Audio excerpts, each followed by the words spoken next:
Makhosi amakhulu. Ngiyanamukela kwiKhanyisani TV. Igama lami nguNkazimulo.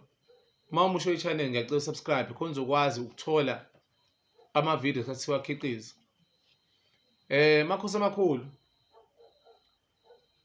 Khona into la efike sikhulume. Khona ingane zamathongo esezaphuza amagobongo, indiki, indawe, inono, elesithunyu, abalozi. Manje usuhambile waye emanzini, wayolwandle, emfuleni, empophomeni, ezibeni, entabeni kodwa izinto azibhoboki.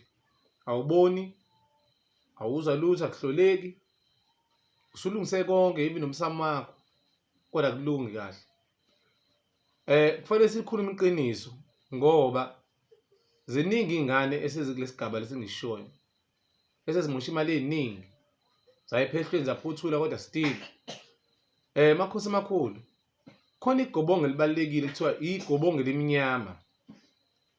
Leli gobongo makhosi amakhulu abanye mabelithaka liba nempande eziwu-27, ezami ziba u-49. Kuya ngokuthi umsamo wakho ume kanjani. Ingozi ngokuya ephehlweni ukuthi labo bantu balapha ngeruthini nokuthi basuke bebheke ikhukhu lakho. Leli gobongo elimnyama ilona sebengalenzi ngoba abantu abaningi abenza amagobongo benza ngokukopela noma nge-information engajulile. Leli gobongo elimnyama abaningi abazi nokuthi igobongo elikhungwayo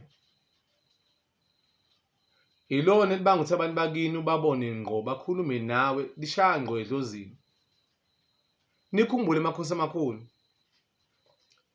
umuntu ephehlweni abuye ahlole ngamathambo, cha angilwi nani, kodwa makudlala ngabantu kufanele ngikhulume.